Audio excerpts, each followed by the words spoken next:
The abdication was my first memory.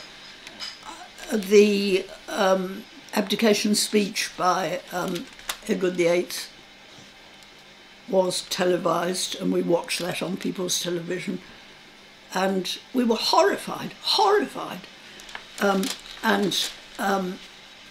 I can remember a tension in my family about it, because my father thought it was ridiculous that he couldn't just go ahead and marry who he wanted to. And my mother regarded her as the absolutely outrageous incomer. And we used to sing a song at Christmas, "Hark the Herald Angels Sing, Mrs. Simpson stole our king." So, there was divided opinion as to what that looked like, the abdication. But I think the general feeling was that George VI would actually do it more responsibly than Edward VIII would have done, which indeed was true. And Edward VIII also might have been an ally of Nazism. So it could all have been very different. It could have been very different. So what do you remember about the death of King George? George VI. I can remember exactly where I was, just as with Kennedy dying. Everyone remembers where they were. And I happened to be in a corridor at school and was very shaken by the death of King George, actually, because he had seen us through the war, and we all had a huge respect for him, and a realisation of his vulnerability, I think. I think we sympathised with him because he stammered and didn't come naturally, authority didn't come naturally to him. So I do remember him dying and being quite shocked. I was taken up to London for the lying in state by my headmistress, and we went to whatever it is in the House of Parliament with the coffin on a catafalque with guards all around it, and it was very moving, actually. And the funeral? Yes, I do remember that, because there was a television in Chesham Boys. There was one television, and we all hunkered round that and watched the funeral on telly, thinking how vulnerable the young Queen was. Yes, vulnerable. How much did people know about her at that stage? Well, they were the little princesses. She and Princess Margaret Rose she was called in those days. And so one had pictures of the little princesses from the original coronation, but she was probably not very well known as a person.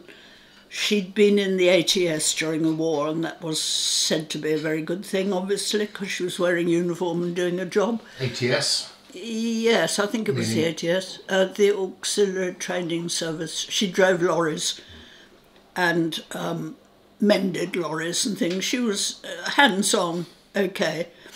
So that's what we knew about her. And the empire was huge in those days, and so she was going to be Queen of the Empire, which of course she isn't now.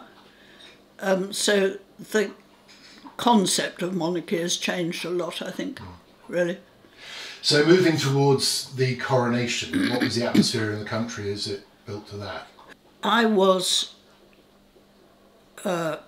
interested in the coronation because my parents had invitation to it. My father was a senior civil servant, and so he sort of got the handout, and so there was great excitement about them going off to the coronation, and great talk about how were they going to manage for loos and how were they going to manage for food. Can't remember how that was worked out, but they were in the Abbey for about 8 hours probably. So I remember my parents going off to the Abbey, and as I said, they came back about 10 hours later, and it had been a very exciting thing for them, I think. What did they tell you about it? They told us they were able to have a chair, which my sister-in-law Julie inherited, which theoretically was the chair they'd sat in the Abbey, but I'm sure it wasn't. They told us that it was long, but very privileged, and they were very glad to have been there. But I can remember my father wearing a top hat and tailcoat, and he never, ever, ever in all his life went in a taxi. And so he went by bus in a top hat and tailcoat to Westminster Abbey, and he was shouted at by the bus conductor, who said he was grinding the faces of the poor. Nobody could have been less likely to be grinding the faces of the poor than my innocent father, but that was it. That was the sort of divide in those days, that if you wore those clothes, you were a toff and you were making sure nobody else could get into your place. And we were at home watching it on somebody else's television. So tell me about the whole television thing, because that was quite novel. Yeah. We never thought we'd have one of our own, but there was someone in the neighbourhood who had one, and so everybody gathered round it. But you have to remember that we'd been at war and we were rationed, and it was quite a tough time, actually. Bread was still rationed, and I can remember we had to eat whale meat, an awful lot of whale meat. It was horrid, but it was food, and so we were glad of it. So who was gathered around the TV set? Well, my brother and sister and all the kids in the neighbourhood. And, you know, it was an amazing thing. If you saw Downton Abbey getting a TV set, it was like that. And in most cases, people wouldn't have got a TV if it hadn't been for the monarchy, because everybody was keen on seeing all this stuff being played out. And when you went out in the street, was there bunting up? Yes, everywhere. There was a sense of community about it, yes. So what of the party around the TV set? What do you remember about that? Almost nothing. Spam sandwiches, yes. And I'd never seen a banana. I know at that sort of stage I saw a banana for the first time, and it was very exciting. And what about the Queen? How did she look in the service? Wonderful. Very slim. She had an extraordinary figure, very slim and beautiful and very composed, and she did it well. And the whole thing was very impressive. And one thing a lot of people remember is the Queen of Tonga in the rain. Oh, yes. And what was that? Well, she was huge and terribly ebullient and terribly pleased. And I can remember someone saying, "Who's that sitting next to her?" And the commentator saying, "I think it's her lunch."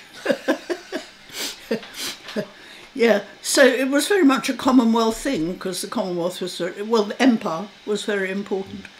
And was there any sense she'd still be going strong 70 years later? No, I mean, that was totally amazing. I think we had a huge respect for her. Princess Margaret already looked grumpy. She looked as if she was going to be trouble, and of course she was. But the Queen looked serene, I think I'd say. And clearly, being a woman of faith, took the sacramental side of it as very important. And Prince Philip as well? Yes.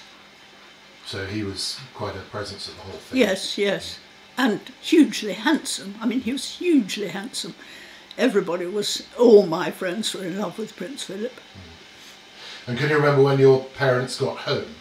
Was that exciting to know they'd been there? Yes, they were knackered, obviously, but they told us all about it and had found it terribly enthralling. They loved every minute of it and were very, very pleased to have an invitation. But they never did tell you how they'd managed the loo? They never told us how they managed the loo, no. Nor their sandwiches.